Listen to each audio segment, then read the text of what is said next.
तो दोस्तों एक बार फिर आपके लिए एक प्यारी सी स्टोरी लेके आ गया हूँ गाइस। सबसे पहले आपको बता दूँ, जो स्टोरी है उसका नाम है शेख चिल्ली और कुएं की परियां। तो गाइस आपको वीडियो ज़रा से भी अच्छी लगे तो वीडियो को लाइक करके चैनल को सब्सक्राइब कर देना, और स्टोरी और ज़्यादा अच्छी लग जाए तो अपने ढेर सारे दोस्तों के साथ स्टोरी को वीडियो को शेयर कर देना।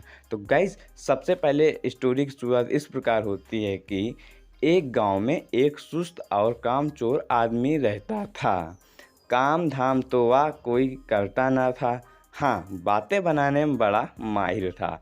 इसलिए उसे लोग शेख चिल्ली कहकर पुकारते थे। और शेख चिल्ली के घर की हालत इतनी ख़राब थी कि महीने में 20 दिन चूल्हा नहीं जल पाता था। शेख चिल्ली की बेवकूफ़ी और सुस्ती की सज़ा उसकी बीवी को भुगतनी पड़ती थी और भूखे रहना पड़ता था। फिर एक दिन शेख चिल्ली की बीवी को बड़ा गुस्सा आया।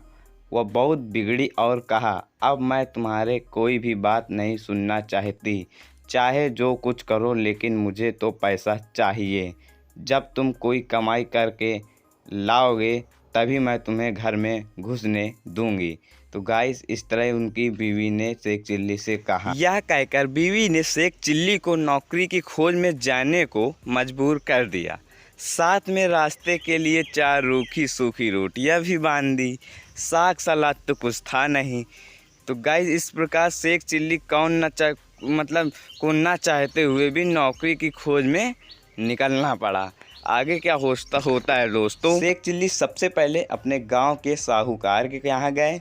सोचा कि शायद साहूकार कोई छोटी मोटी नौकरी दे दे, लेकिन निराश होना पड़ा। साहूकार के जो करिंदों थे, मतलब जो रखवाले थे, उनको डेयरी पर से ही डांट फटकार के भगा दिया। अब शेख चिल्ली के सामने कोई रास्ता नहीं था। फिर भी एक गांव से दूसरे गांव तक दिन भर भटकते रहे। घर लौट नहीं सकते थे क्योंकि बीवी ने सख्त हिदायत दे रखी थी कि जब तक नौकरी न मिल जाए घर वापस ना आना। दिन भर चलते चलते जब शेख चिल्ली थक कर चूर हो गए तो सोचा कि कुछ देर सुस्त आराम कर लिया जाए। भूख भी जोरों की लगी थी, इसलिए खाने की बात उनके मन में थी। तभी कुछ दूर पर एक कुआं दिखाई दिया। शेख चिल्ली को हिम्मत बंधी और उसी की ओर बढ़ चले। कुएं के चबूतरे पर बैठकर शेख चिल्ली ने बीवी की दी हुई रोटियां की पोटली खोली। उसमें 4 रूखी सूखी रोटियां थी और उनके भूख पे इतनी जोर की लगी थी कि उन चारों से भी पूरी तरह उनका पेट न भरता। लेकिन समस्या यह भी थी कि अगर 4 रोटियां आज ही खा डाली तो कल परसों या उससे अगले दिन क्या करूँगा, उसने ये सोचा, क्योंकि नौकरी के खोजे बिना घर घुसना नामुमकिन था। इस सोच विचार में शेख चिल्ली बार बार रोटियां गिनते और बार बार रख देते। समझ नहीं आता कि क्या किया जाए। जब शेख चिल्ली से अपने आप कोई फैसला न हो पाया तो कुएं के देव की मदद लेनी चाहिए। वह हाथ जोड़कर खड़े हो गए और बोले, हे बाबा, अब तुम ही हमें आगे का रास्ता दिखाओ। और आगे कुएं से कहा, दिन भर कुछ भी नहीं खाया है, भूख तो इतनी लगी है कि चारों को खा जाने के बाद भी शायद मिट ना पाए। लेकिन अगर चारों को खा लेता हूँ आगे क्या करूँगा। मुझे अभी कई दिनों यहीं आसपास भटकना है। इसलिए हे कुआं बाबा, अब तुम ही बताओ कि मैं क्या करूँ।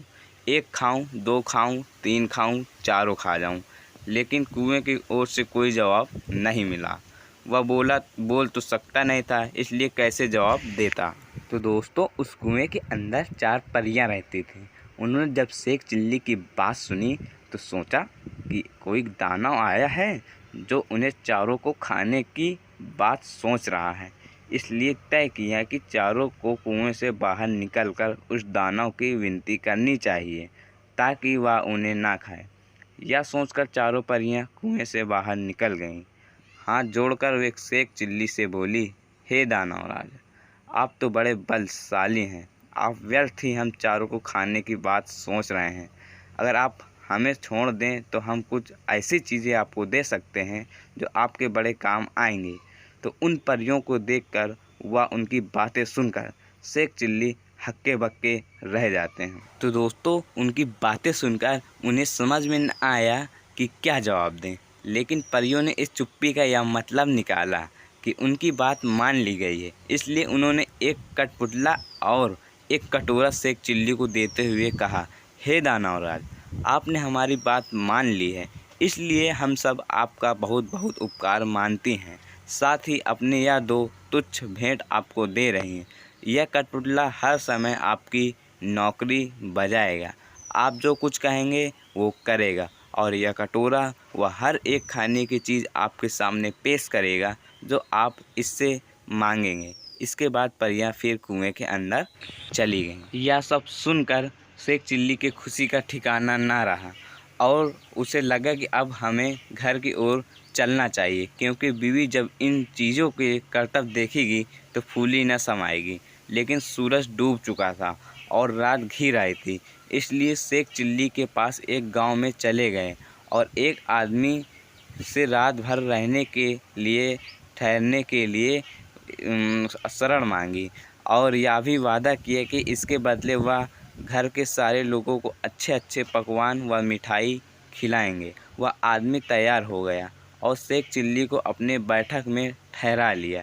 शेख चिल्ली ने भी अपने कटोरे को निकाला और उसने अपने करतब दिखाने को कहा। बात बात की बात में खाने की अच्छी अच्छी चीज़ों के ढेर लग गए। जब सारे लोग खा पी चुके तो उस आदमी की घरवाली ने बर्तन धोने के लिए बर्तन बाहर निकाला, तो शेख चिल्ली ने कहा, आप क्या कर रहे हैं? ये सारा काम मेरा कठपुतला कर लेगा। और उसने कठपुतले से जैसे ही कहा, कठपुतले ने सारे बर्तन धो डाले। तो दोस्तों आगे क्या होता है, शेख चिल्ली के कठपुतले और कटोरे के ये अजीबोगरीब करतब देखकर गांव के उस आदमी और उस बीवी के मन में लालच आ गया। शेख चिल्ली जब सो गए तो वह दोनों चुपके से उठे और शेख चिल्ली के कटोरे और कठपुतले को चुरा कर उनकी जगह एक नकली कठपुतला और नकली कटोरा रख दिया। शेख चिल्ली को यह बात पता न चली। सवेरे उठकर उन्होंने हाथ मुंह धोया और दोनों नकली चीज़ें लेकर घर की ओर चल दी। तो गाइस जब शेख चिल्ली घर पहुंचते हैं, घर पहुंचकर उन्होंने बड़ी डींगे हाँकी और बीवी से कहा, भगवान अब तुझे किसी भी चीज़ की मतलब चीज़ के लिए झांकना नहीं पड़ेगा। ना घर में खाने को किसी चीज़ की कमी रहेगी और ना ही कोई काम है हमें तुम्हें करना पड़ेगा। तुम जो चीज़ खाना चाहोगी या मेरा कटोरा तुम्हें खिलाएगा, और जो काम करवाना चाहोगी मेरा कठपुतला कर डालेगा।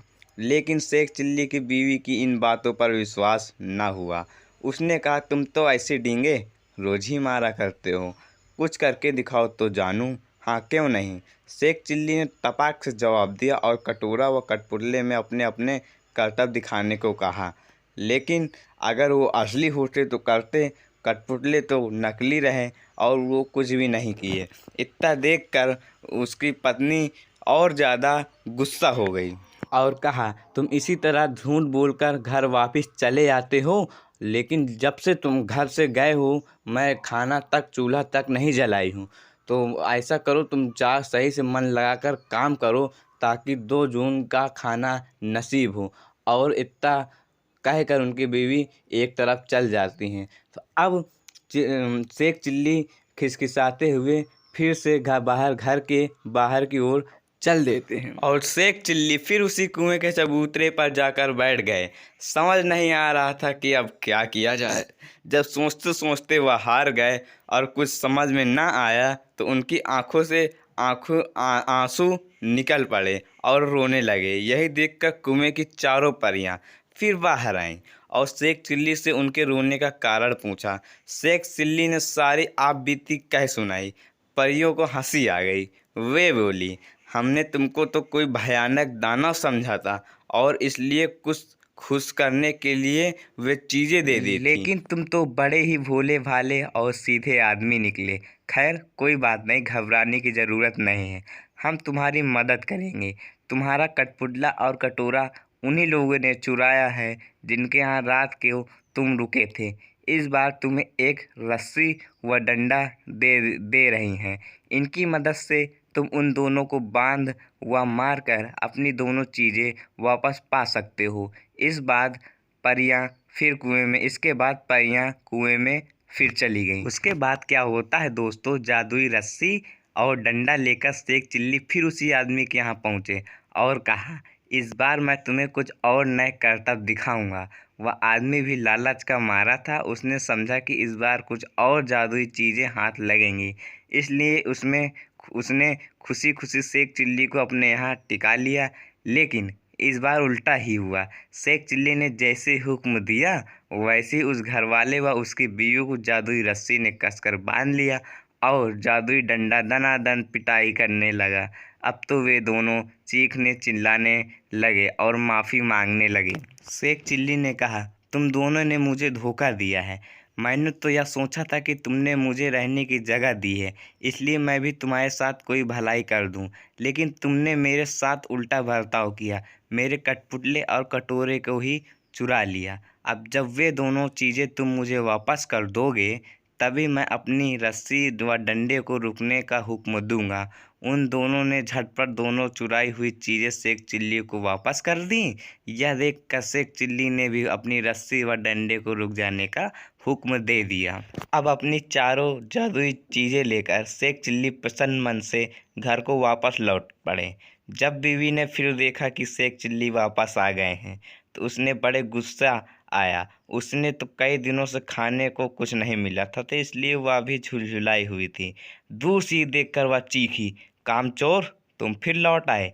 खबरदार घर के अंदर पैर न रखना वरना तुम्हारे लिए बेलन रखा है। यह सुनकर शेख चिल्ली दरवाजे पर ही रुक गए। मन ही मन उन्होंने रस्सी व डंडे को हुक्म दिया कि वे उसे काबू में करें। रस्सी और डंडे ने अपना काम शुरू कर दिया। रस्सी ने कसकर बांध लिया और डंडे ने पिटाई शुरू कर दी। यह जादुई करतब देखकर बीवी ने भी अपना सारे हथियार डाल दिए और कभी वैसा बुरा बर्ताव न करने का वादा किया। तभी उसे भी रस्सी व डंडे से छुटकारा मिला। अब शेख चिल्ली ने अपने कठपुतले व कटोरे को हुक्म देना शुरू किया। बस फिर क्या था, कठपुतला बर्तन भाड़े व जिन जिन चीज़ों की कमी थी झटपट ले आया और कटोरे ने बात की बात में नाना प्रकार के व्यंजन तैयार कर दिए। इस प्रकार शेख चिल्ली और उनकी बीवी खुशी तरीके से रहने लगे। तो गाइस यही थी स्टोरी। तो कैसी लगी यह स्टोरी कमेंट में ज़रूर बताएं। जो भी बंदा अभी तक वीडियो देख रहा है और बहुत ही अच्छा बंदा होगा गाइज, तो अपने ढेर सारे दोस्तों के साथ वीडियो को शेयर करिए। मेहनत ज़बरदस्त लगी है तो वीडियो को लाइक करके चैनल को सब्सक्राइब कर दीजिए। मैं यूट्यूब कमेटी से भी कहना चाहता हूँ कि इस बार वीडियो को गाइज ज़्यादा लोगों तक इम्प्रेशन भेजें ताकि मेरे वीडियो में भी ज़्यादा से ज़्यादा व्यूज़ आने शुरू हों। तो गाइज मैंने अपने हिसाब से भरपूर मेहनत करी है। आपको वीडियो या स्टोरी ज़रा से भी अच्छी लगी हो तो कमेंट में ज़रूर बताएं। इसी प्रकार की नई नई स्टोरी सुनने के लिए चैनल को सब्सक्राइब अवश्य करें, साथ में बेल आइकन दबाना ना भूलें। मिलते हैं अगली वीडियो में, तब तक के लिए नमस्कार, बाय बाय, टाटा।